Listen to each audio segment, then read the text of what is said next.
Female genital mutilation is one of those harmful traditional practices affecting negatively the physical and psychological well-being of a girl child and a woman. Hiyo time when kulikuwa na FGM, so many girls were being destroyed, others were dying at that time because of hiyo bleeding, watu wana bleed mpaka ina lead to death.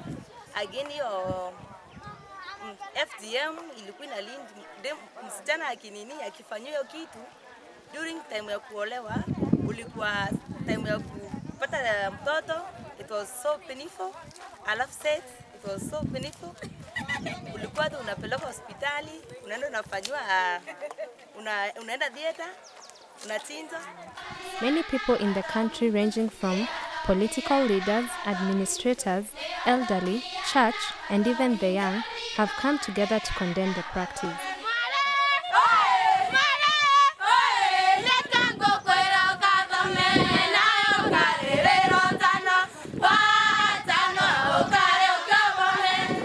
On 14th December 2014, Mary Immaculate Limbine Parish in the Diocese of Meru received special guests.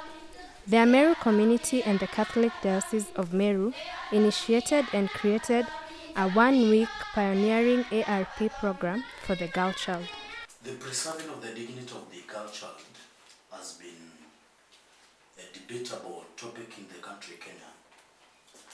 And alongside this, the Catholic Diocese of Meru has engaged soberly in order to preserve the dignity of the girl child alongside the program called Alternative Rite of Passage. The Catholic Diocese of Meru, with the sponsorship of the Bishop, Rite of Mogambi, organized for programs sponsored by Caritas of the Diocese of Meru, led by then Eruaki, in different parishes of the Diocese of Meru, so that through this case study, we can enroll the program ARP, Alternative Rite of Passage, in access to preserve the dignity of the girl child. The program mimics the Ameru female cutting right framework. The program they were doing and the two components is the component they cut the girl physically, the genitalia, and then when they cut them, they give them education during circulation. So when we were doing lectures on how we can handle alternative rite of passage, we looked for things traditionally which were good, which can be incorporated in this curriculum. The girls are secluded for 1 week, where they are taught several topics by different facilitators. In human anatomy, and especially when you are dealing with girls of your age, and even men of my age, in the African society, the human anatomy is not a very vocal topic. You know, it is not well underlined verbally. And therefore, if sex is the strongest power, sexual drive in a human person, then I'm engaging with you that alongside this teaching, then you might not overemphasize the strongest drive in you to engage in some evil and immoral tendencies. God is good? Yes. Alternative rite of passage is to fill the vacuum which was left by eradicating female genital mutilation. So when we said there is no more circumcision of girls, we left a vacuum. Instead ya ile ya FGM, sasa mnafunzwa mambo mengi yatawasaidia kukua kiukristo, kukua kiutu, na kuendelea kwa maisha. Normal women who are the so-called regular cycle, that it takes place after 28 days. It is a cycle that comes all along in 28 days. It is a cycle that goes down in 28 days. After 28 days, you have your menstrual, periods. So it is true they were being circumcised so that they can get married.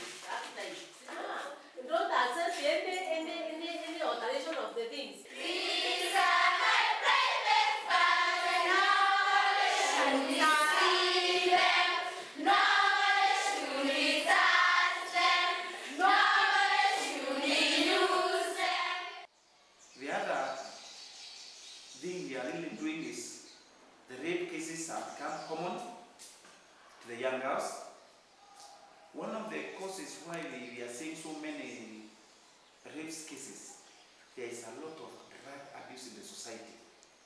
The use of alcohol, banging, and that's why you can see they can rape a young girl as young as 3 years, old as 90 years, and even killing them. So what we teach them is how to prevent. Prevention is the most important thing. For the male who are on drug abuse, when they see sexual organs of a lady, that's the breast, the vulva, the vagina, the buttocks, or poorly dressed lady, they feel the effect of having sex. And because they are on drug abuse, they cannot negotiate for sex. The only thing they are left with is to rape.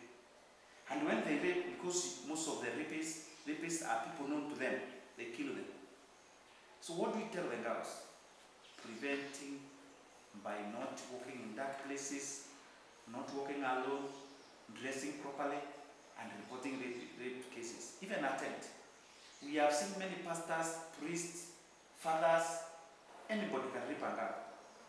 So what we are telling them now, if you are in cases of being raped, and you are in a situation you cannot help yourself, just cooperate with the rapist.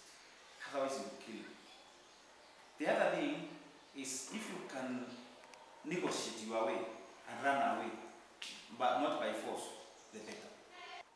A team of experts from Ripple International Kenya came to shed light on human rights to the young girls. Article 14. You have the right to choose your own religion. Kuna mtu anakuambia twende kanisa fulani. We are supposed to choose our own religion and believe. Your parents should help you decide what is right and wrong and what is best for you. The fight against FGM in Ameru community was not an easy task, but with the help of non-governmental organizations, they have come to realize it with time. And this started in 1956 in Meru, when the Council of Elders and the Cheke sat down and decided to ban FGM in Meru. So they did not succeed. They had the solutions that they had passed in that time. And according to Christianity also, they are against it.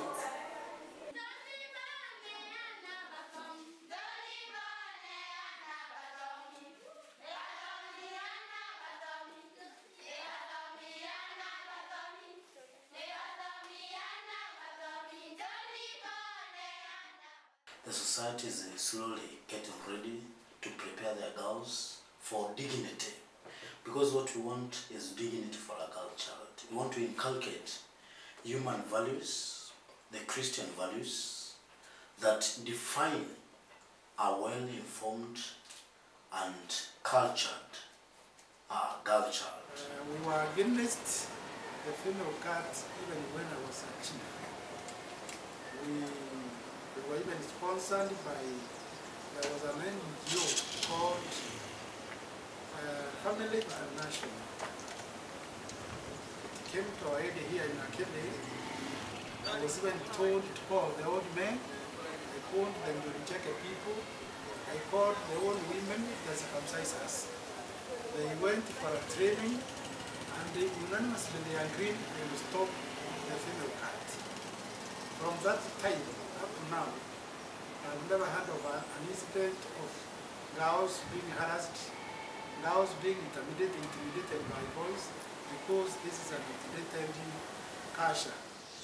Concerning the alternative rite of passage, since we know FGM is one way of abusing girls, so we intervene and we make sure that all groups or all churches that are in the community can arrange with the parents, guardians, then they come up with a suggestion to have some lessons to be taught to girls to avoid them being cut. That's one way of abusing them, and we don't want that. As an organization that we support children, we make sure that we don't we don't tolerate FGM. Instead, we just call them. As they come with their budget and we support them. The facilitators highlighted the effects of abortion, FGM, and advised the girls not to turn back to the forgotten traditions. Abortion has become common because of unwanted pregnancies. So young girls, we are encouraging them to abstain from sex. But in case they do and get pregnant, they should not try to abort. We are having so many common cases of abortion in our hospital. Daily, 3, 4, 5 cases of young girls trying to secure abortion in the dark streets where the people assisting them, they are doing not the right way, and then the girls end up bleeding and dying. So when they come to hospital, we assist them by counseling them. So the end product of abortions which are not done properly is infertility, which has become very common in our setup. There was a case where a school girl was circumcised. That lady had a problem of blood sugar, and after circumcision, the blood could not clot. So she continued bleeding and bleeding. The people who had done that, because they were doing it secretly, they could not take the girl to the hospital. So as a result, the girl went to bleed to death. And after that, the administration was notified of that. The mother of the girl and the person who did the operation was arrested. And they were prosecuted and jailed. Circumcision of the girl child, as you know, in the country of Kenya, has a great humiliation to the girl child. It is not hygienic. Indeed, it is within not our contemporary definitions for what contributes to the value of a girl child. Kwa hivyo kutoka hapa mimi sikubali hiyo maneno, kwa maana kitamaduni imeisha. Babu zetu vile babu anafanya, hatutaki kufanya hizo. Tunataka kuendelea kisasa. Sisi ni watu wa digital. Tunataka kurudi hilo. Tunataka kuendelea hiyo.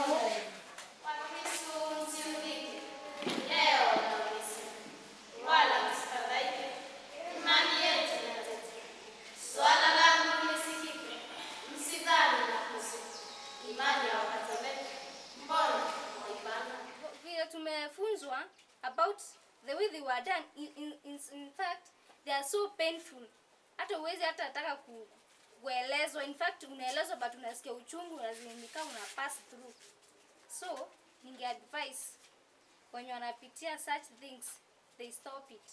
We have learned the means to use, how we can get help, the types, how you can deal with some situations, some stresses, how you can handle them, how you can also handle some situation G-rape, how you can manage them, how you can manage your feelings, how you can control them and let them not control us. Then we have learned how to relate with others, people with different disabilities or abilities. We share what we have. The program has various challenges, but through the few sponsors, it is gradually picking up. Resources. Because this program, the community don't even like it. So when you tell the community to assist us, or we tell girls, we have to tell girls to come with some money, they cannot even come. So we need some people to support this program fully. Resources is scarce, as you have seen, these are less than very few girls.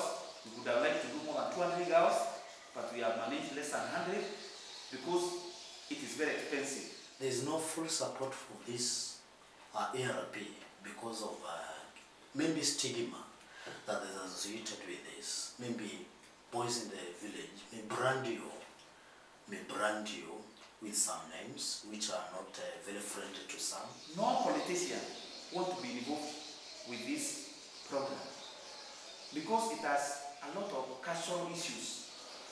Because most of the people who support politicians don't like the program. So when they come, they support us, they will miss the votes. So no politician, as you have seen, nobody wants to assist. So it is only NGO and the church sacrificing. The bank and other ones, they don't want. If a bank, like when we approached a bank to assist, they thought they will miss customers. They will be named the bank which is anti-culture for the society. We get assistance from anybody willing to help us, we shall succeed. On Friday 19th December 2014, the biggest day arrived.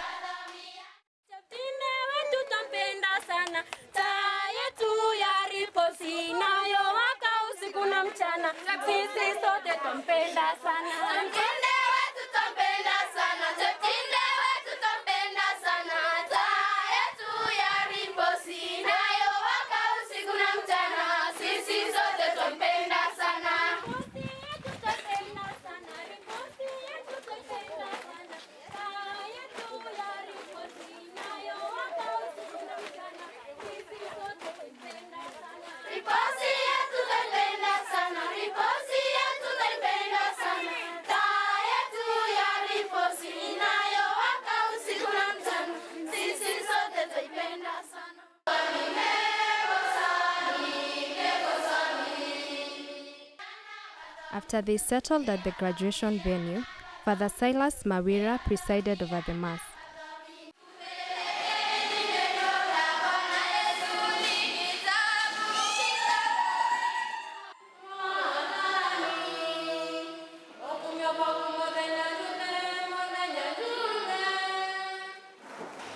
Tuko kwa ibada ya misa, ikiwa ni katika shamra za kufuzu kwa hawa dada zetu ambao wamekuwa kwa mafunzo kwa siku 7.